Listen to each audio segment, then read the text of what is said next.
Did you hear about the recent deal with the Access Group in the UK? Well, HG and TA Associates, along with GIC, invested in the Access Group in June 2022 in a deal that valued the company at approximately £9.2 billion. Now, usually when we look at private equity deals, we focus on the private equity buyers, the company, and the strategy for value creation. But we don't usually spend time on the debt. In the Access Group deal, it was reported that the debt refinancing on the deal at the time was Europe's largest ever Unitranche deal. There are many different types of loans that we covered in our video titled Private Debt, but we didn't talk about Unitranche debt. So in this video, we will talk about Unitranche debt. We will start by talking about debt in private equity. Then we will answer the question, what is Unitranche debt? Then we will answer the question, why do companies use Unitranche debt? And we'll end the video with a final thought.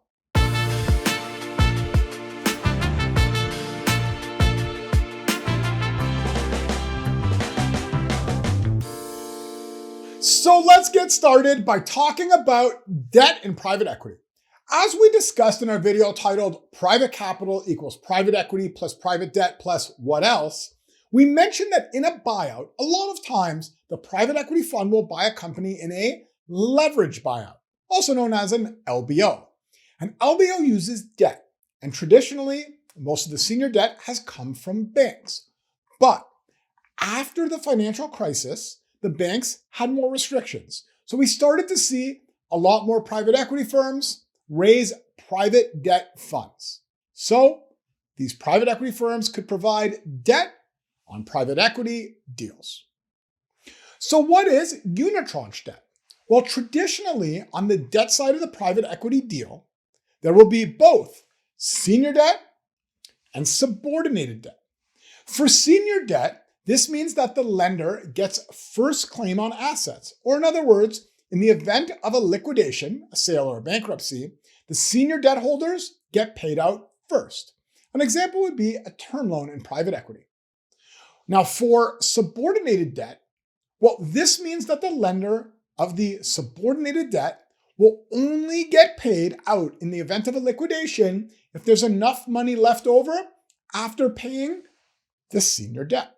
Or in other words, the senior debt lender gets paid before the subordinated debt lender. Well, if you combine both the senior debt and the subordinated debt into one loan, well, that is, can you guess what it's called? It's unitranche debt. Unitranche debt combines senior debt and subordinated debt into one single loan. So, why do companies use unitranche debt?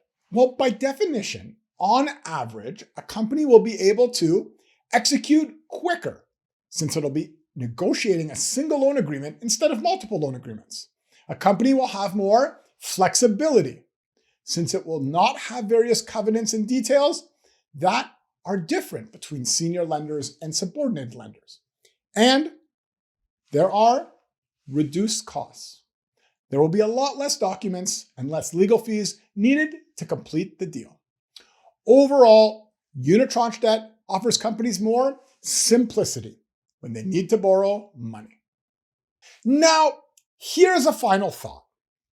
With the current state of the financial markets, banks will probably be stricter on the loans being given, which will increase the demand from companies to borrow from private debt lenders. Investors, I know we talk a lot about private equity, but remember that equity is just part of the capital structure.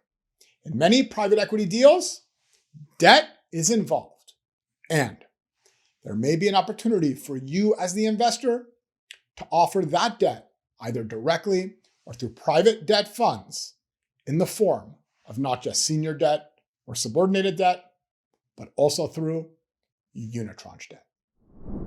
In this video, we talked about unitranche debt. We started by talking about debt in private equity. Then we answered the question, what is unitranche debt? And then we answered the question, Why do companies use unitranche debt? Do you know of any deals that used unitranche debt? If so, please share them in the comments below so that other viewers can learn from your post.